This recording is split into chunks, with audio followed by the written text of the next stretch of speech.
Hi all, welcome back to my channel. ಎಲ್ಲರೂ ಹೇಗಿದ್ದೀರಾ? ಎಲ್ಲರೂ ತುಂಬಾ ಚೆನ್ನಾಗಿದ್ದೀರಾ ಅಂತ ಅನ್ಕೋತೀನಿ. ನಾನು ಕೂಡ ಚೆನ್ನಾಗಿದ್ದೀನಿ.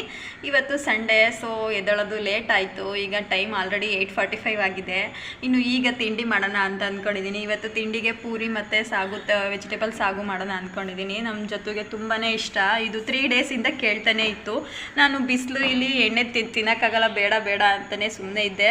ಬಟ್ ಇವತ್ತು ಸಂಡೇ ಆಗಿದ್ದರಿಂದ ಮಾಡ್ಕೊಡೋಣ ಅಂತ ಈಗ ರೆಡಿ ಮಾಡಬೇಕು. ಆ ರೆಸಿಪಿನ ನಿಮ್ಮ ಜೊತೆನೂ ಶೇರ್ ಮಾಡ್ಕೊತೀನಿ. ಬನ್ನಿ ಹೋಗೋಣ. ಈಗ ಬ್ಲಾಗ್ ಸ್ಟಾರ್ಟ್ ಮಾಡ್ತಾ ಇದ್ದೀನಿ. ಈಗ ಟೈಮ್ 8:45. ನಾನು ಈಗ ಒಂದು ಚಿಯಾ ಸೀಡ್ಸ್ದು ಒಂದು ಡ್ರಿಂಕ್ ಮಾಡ್ಕೊಳ್ಳೋಣ ಅಂತ, ಹಾಗಾಗಿ ಅದನ್ನು ರಾತ್ರಿನೇ ನೆನೆಸಿಟ್ಟಿದ್ದೆ ಚಿಯಾ ಸೀಡ್ಸ್ನ. ಯಾಕೆ ಅಂದರೆ ಇಲ್ಲಿ ತುಂಬಾ ಹ್ಯುಮಿಡಿಟಿ, ಹಾಗೆ ಬಿಸಿಲು ತುಂಬಾ ಇರುತ್ತೆ ಇಲ್ಲಿ ಟ್ರಿವೆಂಡ್ರಮ್ಮು ಬೀಚ್ ಸೈಡ್ ಆಗಿರೋದ್ರಿಂದ. ಹಾಗಾಗಿ ನೋಡಿ, ಚಿಯಾ ಸೀಡ್ಸ್ ಚೆನ್ನಾಗಿ ನೆನ್ಕೊಂಡಿದೆ.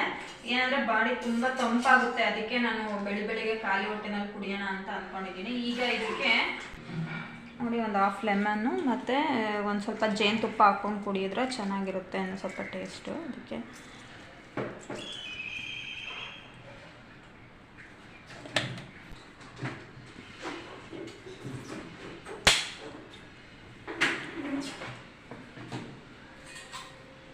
ಈಗ ಇದನ್ನು ಮಿಕ್ಸ್ ಮಾಡ್ಕೊಂಡು ಕುಡಿಯೋದಷ್ಟೇ. ನೀವು ಒಂದ್ಸಲ ಟ್ರೈ ಮಾಡಿ ನೋಡಿ, ಬಾಡಿ ಸ್ವಲ್ಪ ತಂಪಾಗುತ್ತೆ. ವಾರಕ್ಕೆ 1-2-3 ಸಲ ಕುಡಿತಾ ಇದ್ರೆ ತಂಪಾಗ್ತಾ ಬರುತ್ತೆ.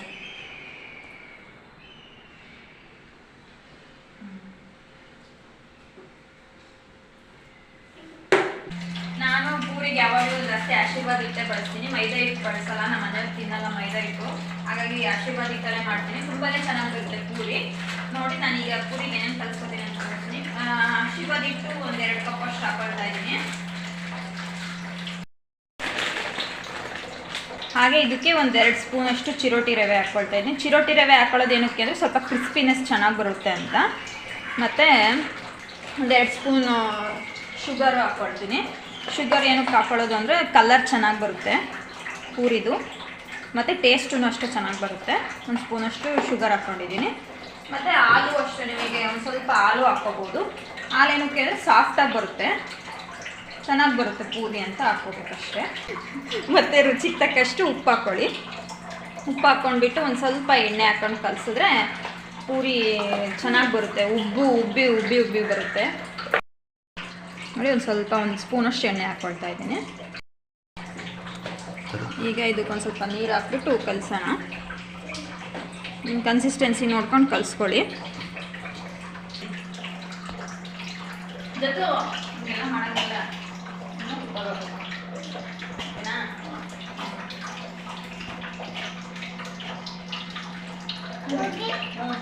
ಪೂರಿ ಇಷ್ಟ ನನಗೆ.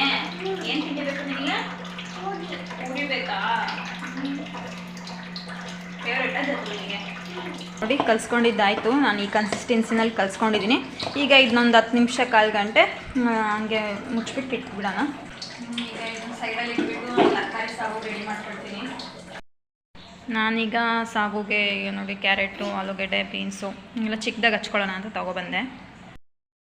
ಇವತ್ತು ನೀನು ಹಚ್ತೀಯಾ? ಚಿಕ್ಕದಾಗಿ ಹಚ್ಚೋಣ. ಹಿಂಗೆ ಹಚ್ಚದ ಹಿಂಗೆ ಹಚ್ಚೋದು ಚಿಕ್ಕದಾಗಿ ಹಚ್ಚೋದು.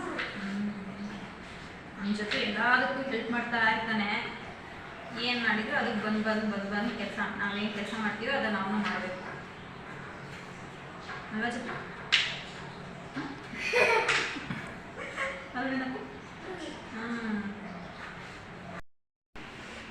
ಕ್ಯಾರೆಟ್ ತಿಂತೀರಮ್ಮ? ತಿನ್ನಬೇಕು, ವೇಸ್ಟ್ ಮಾಡೋಂಗಿಲ್ಲ. ತಗೋ ತಿಂದು ಸ್ವಲ್ಪ ಕಟ್ಕೋ.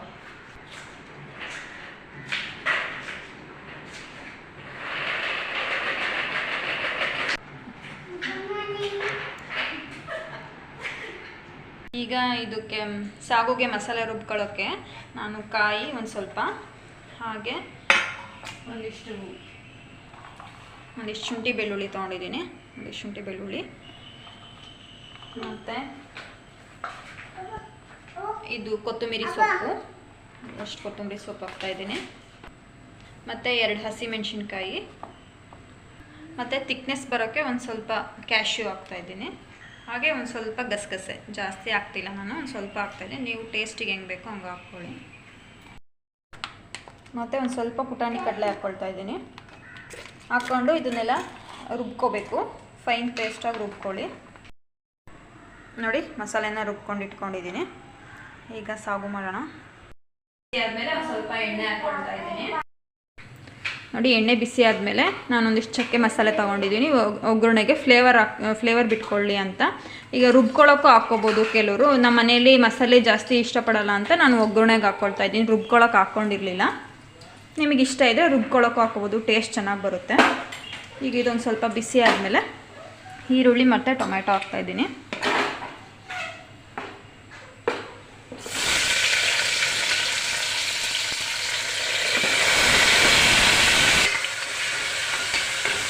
ಹಾಗೂ ರೆಡಿ ಆಗುತ್ತೆ, ತೋರಿಸ್ತೀನಿ. ಈಗ ನೋಡಿ ಒಂದು ಸ್ವಲ್ಪ ಎಲ್ಲ ಫ್ರೈ ಆಗಿದೆ. ಈಗ ನಾನು ಇದು ರುಬ್ಬಿಟ್ಕೊಂಡಿದ್ದಂಥ ಪೇಸ್ಟ್ ಹಾಕ್ತಾಯಿದ್ದೀನಿ.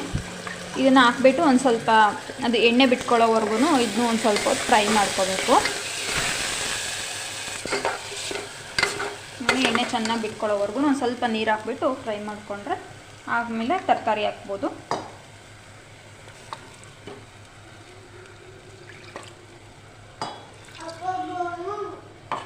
ನಾನು ಈಗ ನೋಡಿ ಎಣ್ಣೆ ಬಿಟ್ಕೊಂಡಿದ್ದೆ. ಈಗ ಇದಕ್ಕೊಂದು ಸ್ವಲ್ಪ ಅರಿಶಿನ, ಧನಿಯಾ ಪುಡಿ ನೋಡಿ, ಒಂದು ಸ್ವಲ್ಪ ಧನಿಯಾ ಪುಡಿ ಹಾಕ್ಕೊಳ್ತಾ ಇದ್ದೀನಿ. ಹಾಗೆ ಒಂದು ಸ್ವಲ್ಪ ಗರಂ ಮಸಾಲ ಹಾಕ್ಕೊಳ್ತಾ ಇದ್ದೀನಿ. ರುಚಿಗೆ ತಕ್ಕಷ್ಟು ಉಪ್ಪು ಹಾಕ್ಕೊಳ್ಳಿ. ಈಗ ಹಾಕ್ಬಿಟ್ಟು ಎಲ್ಲ ಒಂದು ಸಲ ಮಿಕ್ಸ್ ಮಾಡಿಬಿಟ್ಟು ಮತ್ತು ಇದಕ್ಕೆ ತರಕಾರಿ ಹಾಕ್ಬಿಟ್ರೆ ಒಂದು ವಿಷಲ್ ಕೂಗ್ಸಿದ್ರೆ ಸಾಗು ರೆಡಿ ಆಗುತ್ತೆ. ನಾನೀಗ ಇದಕ್ಕೆ ಒಂದು ಸ್ವಲ್ಪ ಬಟಾಣಿ ನೆನೆಸಿಟ್ಕೊಂಡಿದ್ದೆ ನೈಟೇ, ಅದನ್ನು ಒಂದು ಸ್ವಲ್ಪ ಬಟಾಣಿ ಹಾಕ್ಕೊಳ್ತಾ ಇದ್ದೀನಿ. ಹಾಗೆ ಒಂದು ಸ್ವಲ್ಪ ತರಕಾರಿ ಹಾಕ್ಕೊಳ್ತಾ ಇದ್ದೀನಿ.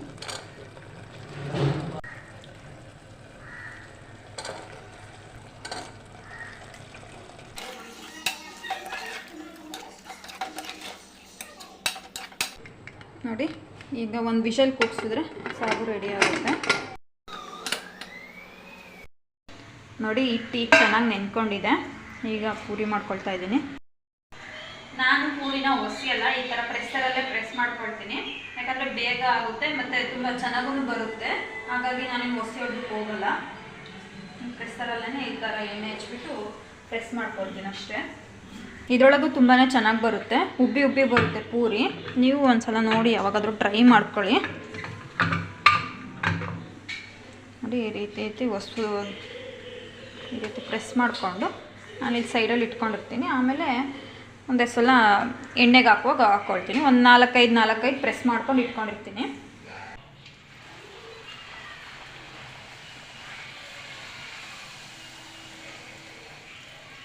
ನೋಡಿ ಎಷ್ಟು ಚೆನ್ನಾಗಿ ಉಬ್ಬಿ ಬರುತ್ತೆ ಪೂರಿ.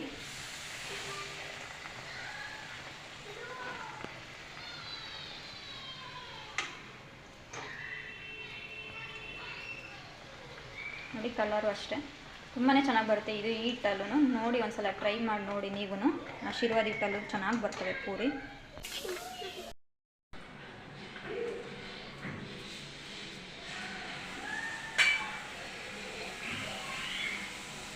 ಚೆನ್ನಾಗಿ ಬರುತ್ತೆ ಪೂರಿ ಮಾತ್ರ ಉಬ್ಬಿ.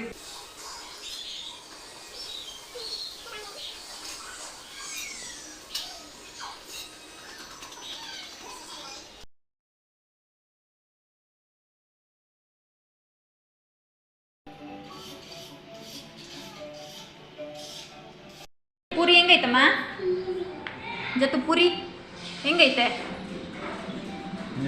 ಹೆಂಗೈತೆ ಬುಜ್ಜಿ? ಹಾಂ ಎಮ್ಮಿ ಆಗೈತಾ? ಹೌದೇನು?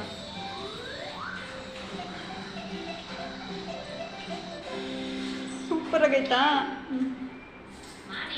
ನೋಡಿ ತಿಂಡಿ ಆಯಿತು. ಈಗ ನಾನು ನನ್ನ ಹಸ್ಬೆಂಡು ಈಗ ಒಂದೊಂದು ಗ್ಲಾಸ್ ಮಜ್ಜಿಗೆ ಕುಡಿದ್ಬಿಡ್ತೀವಿ. ಈ ಬಿಸಿಲಿಗೆ ತಡ್ಕೊಳಕ್ಕಾಗಲ್ಲ, ಅಷ್ಟು ಒಂಥರ ಬಿಸಿಲು. ಎಣ್ಣೆದು ಬೇರೆ ತಿಂದಿರ್ತೀವಲ್ಲ, ಅದಕ್ಕೆ ತಡ್ಕೊಳಕ್ಕಾಗಲ್ಲ. ನಾನು ತಣ್ಣಗಿರಲಿ ಅಂತೇಳಿ ಒಂದು ಮಡಕೆ ಇಟ್ಟಿದ್ದೀನಿ. ಅದಕ್ಕೆ ಹಂಗೆ ಒಂದು ಸ್ವಲ್ಪ ತಣ್ಣೀರು ಬಟ್ಟೆ ಹಾಕಿ ಸುತ್ತಿದ್ದೀನಿ. ತಣ್ಣಗಿರುತ್ತೆ ನೀರು ಮಾತ್ರ, ನ್ಯಾಚುರಲ್ ಆಗಿರುತ್ತೆ, ಒಂಥರ ಟೇಸ್ಟ್ ಬರುತ್ತೆ ಮಡಕೆ ನೀರು. ನೀವು ಒಂದು ಸಲ ಇಟ್ಟು ನೋಡಿ. ಮಾಮೂಲು ಫಿಲ್ಟ್ರ್ ಇದ್ರೊಳಗಿಂತ ಮಡಕೆ ನೀರು ಟೇಸ್ಟ್ ಇರುತ್ತೆ. ಈಗ ಒಂದೊಂದು ಮಜ್ಜಿಗೆ ಒಂದೊಂದು ಲೋಟ ಮಜ್ಜಿಗೆ ಕುಡಿದ್ಬಿಡ್ತೀವಿ.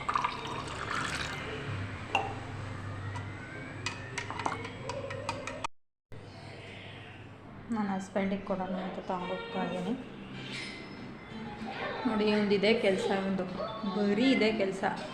ಯಾವಾಗಲೂ ಬರೀ ಟಿ ವಿ ನೋಡೋದು, ಮಲ್ಕೊಂಡು ಉಳ್ಳಾಡೋದು, ಬರೀ ಇದೆ ಕೆಲಸ ಒಂದು.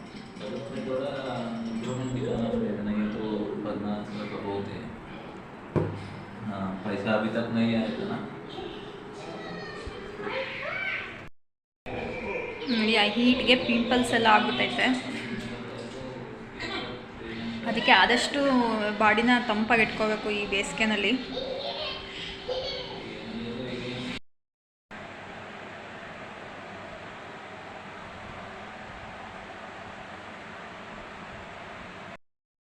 ಹಾಯ್, ಈಗ ಮಧ್ಯಾಹ್ನ 12:30 ಆಗಿದೆ. ನಾನೀಗ ಒಂದು ಹೇರ್ ಪ್ಯಾಕ್ ಮಾಡ್ಕೊಳ್ಳೋಣ ಅಂತ ಬಂದೆ. ನಮ್ಮ ಪಾಪುನ ಮಲಗಿಸಿದ್ದೀನಿ. ಅವನು ಎದ್ದಿದ್ರೆ ನನಗೇನು ಕೆಲಸ ಮಾಡ್ಕೊಳ್ಳೋಕ್ಕೆ ಬಿಡಲ್ಲ. ಹಾಗಾಗಿ ಅಲ್ಲೇ ಚಾಪೆ ಮೇಲೆ ಕೂಲರ್ ಹಾಕ್ಬಿಟ್ಟು ಮಲಗಿಸಿದ್ದೀನಿ. ಇಲ್ಲಿ ತುಂಬ ಬಿಸಿಲು, ಹಾಗಾಗಿ ಬೆಡ್ ಮೇಲೆ ಮಲಗಿಸಲ್ಲ.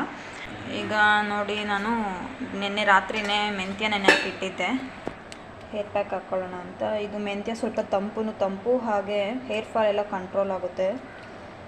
ಈಗ ಇದನ್ನು ಒಂದು ಹೇರ್ ಪ್ಯಾಕ್ ಮಾಡ್ತೀನಿ, ಅದನ್ನು ನೋಡಿ ಹೇಗೆ ಮಾಡ್ತೀನಿ ಅಂತ. ನಾನೀಗ ಒಂದು ಜಾರ್ ಒಳಗೆ ಒಂದು 10 ದಾಸವಾಳದ ಎಲೆ ಹಾಕ್ಕೊಳ್ತಾ ಇದ್ದೀನಿ. ಇದನ್ನು ಹಾಕ್ಕೊಳ್ಳೋದ್ರಿಂದ ಹೇರ್ಸು ಸ್ಟ್ರಾಂಗಾಗಿ ಬೆಳೆಯುತ್ತೆ. ಹಾಗೆ ಮತ್ತು ಡ್ಯಾಂಡ್ರಫಿಂದ ಇಚ್ಚಿನೆಸ್ ಆಗ್ತಿರುತ್ತಲ್ಲ, ಅದೆಲ್ಲ ಕಡಿಮೆ ಆಗುತ್ತೆ. ಮತ್ತು ಹೇರ್ ಲಾಸು ಸ್ವಲ್ಪ ಪ್ರಿವೆಂಟ್ ಆಗುತ್ತೆ.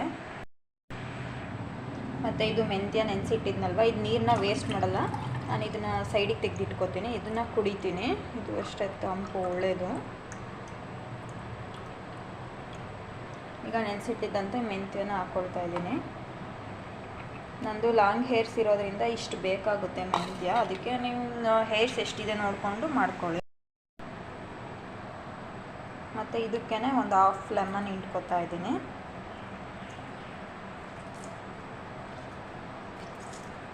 ಇದು ಡ್ಯಾಂಡ್ರಫ್ನ ಕಡಿಮೆ ಮಾಡುತ್ತೆ ಲೆಮನ್ ಬಳಸೋದ್ರಿಂದನೂ. ಮತ್ತು ಒಂದು ಸ್ವಲ್ಪ ಮೊಸರು ಹಾಕ್ಕೊತಾ ಇದ್ದೀನಿ. ಹಾಗೆ ಕೋಕೋನಟ್ ಆಯಿಲ್ ಬಳಸ್ತಾ ಇದ್ದೀನಿ. ಒಂದಿಷ್ಟು ಕೋಕೋನಟ್ ಆಯಿಲ್ ಹಾಕ್ಕೊತಾ ಇದ್ದೀನಿ. ಇದರಿಂದ ಶೈನಿಂಗ್ ಬರುತ್ತೆ ಕೂದಲು, ಹಾಗೆ ಸಾಫ್ಟ್ ಆಗುತ್ತೆ. ಅದಕ್ಕೆ ಈಗ ಇದನ್ನೆಲ್ಲ ರುಬ್ಬಿಟ್ಟು ಪೇಸ್ಟ್ ಮಾಡ್ಕೊಳ್ಳೋಣ. ನೋಡಿ, ನಾನು ರುಬ್ಬಿ ಇಟ್ಕೊಂಡೆ. ಈಗ ಇದನ್ನು ಕೂದಲಿಗೆ ಹಚ್ಕೊತೀನಿ. ಹಚ್ಕೊಂಡು ಒಂದು 1/2 ಅವರ್ ಇಲ್ಲ 1 ಅವರ್ ಬಿಟ್ಕೊಂಡು ಸ್ನಾನ ಮಾಡಿದ್ರೆ ಆಯಿತು. ನೋಡಿ, ಈ ಥರ ಮೆಂತ್ಯದ್ದು ಹೇರ್ ಪ್ಯಾಕ್ನ ಅಟ್ಲೀಸ್ಟ್ ವೀಕ್ಲಿ ಒಂದು 2 ಸಲ ಆದರೂ ಮಾಡಿಕೊಂಡ್ರೆ ನಿಮ್ಮದು ಹೇರ್ ಫಾಲ್ ಕಂಟ್ರೋಲ್ ಆಗುತ್ತೆ. ಹಾಗೆ ಡ್ಯಾಂಡ್ರಫು, ಇಚ್ಚಿಂಗ್ ಆ ಥರ ಎಲ್ಲ ಇದ್ರೂ ಕಂಟ್ರೋಲ್ ಆಗುತ್ತೆ. ಮತ್ತು ತುಂಬ ತಂಪು ಇದು ಮೆಂತ್ಯ. ಹಾಗಾಗಿ ನೋಡಿ, ಇದು ಒಂದು 2 ಸಲ ಮಾಡಿಕೊಂಡ್ರೆ ಹೆಲ್ಪ್ ಆಗುತ್ತೆ. ಮತ್ತು ಕೂದಲು ಸ್ಟ್ರಾಂಗಾಗಿ ಬೆಳೆಯುತ್ತೆ, ಜಾಸ್ತಿ ಉಬ್ಬೋದಿಲ್ಲ, ಮತ್ತು ಸಾಫ್ಟ್ ಆಗುತ್ತೆ, ಶೈನಿ ಆಗುತ್ತೆ. ಇದು ದಾಸವಾಳದೆಲೆ ಎಲ್ಲ ಹಾಕಿರ್ತೀವಲ್ಲ, ಹಾಗಾಗಿ ಸ್ವಲ್ಪ ಶೈನಿಯಾಗಿ ಸ್ಟ್ರಾಂಗಾಗಿ ಬೆಳೆಯುತ್ತೆ.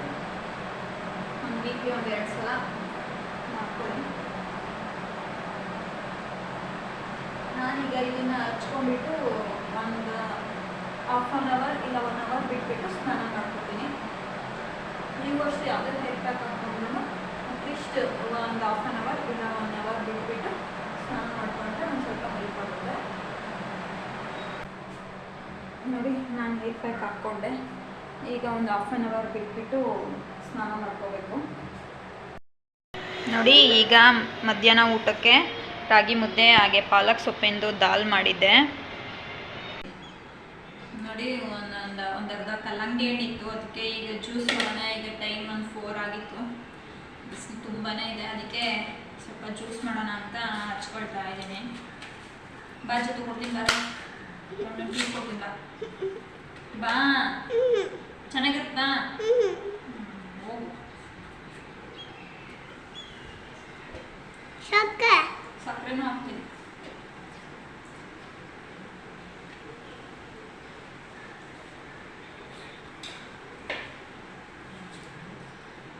ಎಷ್ಟು ಚೆನ್ನಾಗಿರುತ್ತೆ ಗೊತ್ತಾ, ಎಮ್ಮಿ ಆಗಿರುತ್ತೆ.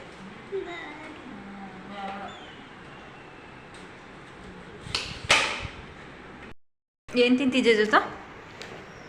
ಏನು ತಿಂತೀಯ ತೆಪ್ಪಿ? ಕಲ್ಲಂಗಡಿ ಹಣ್ಣ. ಮಾಡೋಣ ಇದಿಷ್ಟು ಜೊತೆ, ಇದನ್ನು ಜ್ಯೂಸ್ ಮಾಡೋಣ. ಕುಡಿತೀಯಾ? ಒಂದಿಷ್ಟು ಐಸ್ ತಗೊಂಡು ಮತ್ತೆ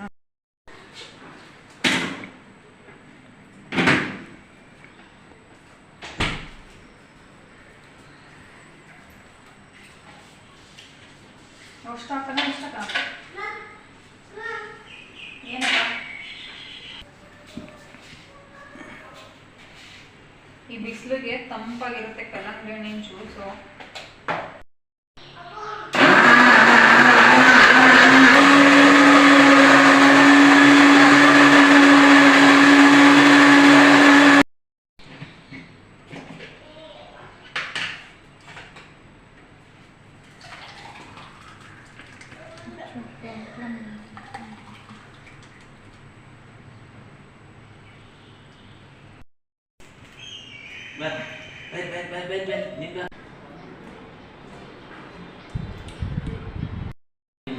ಕಲ್ಲಂಗಡಿ ಹಣ್ಣು ಜ್ಯೂಸ್ ರೆಡಿ. ಸೂಪರ್ ಆಗೈತೆ. ನೀವು ಈ ಬಿಸಿಲಿಗೆ ತಂಪಾಗಿ ಮಾಡ್ಕೊಂಡು ಕುಡೀರಿ.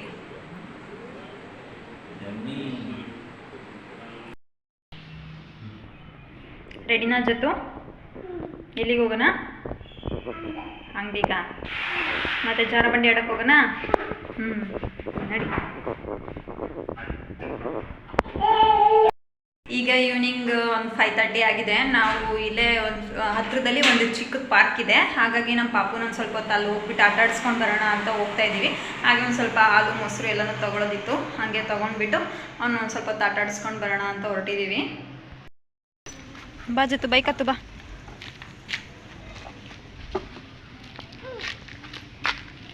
ಮುಂದೆ ಕುತ್ಕಂತೀನ? ನೋಡಿ ಬಂದ್ವಿ. ಇಲ್ಲೇ ಒಂದು ಚಿಕ್ಕದಾಗಿದೆ ಅಷ್ಟೇ ಪಾರ್ಕ್. ಅಲ್ಲೇ ಆ ಥರ ಏನು ಇದೆ.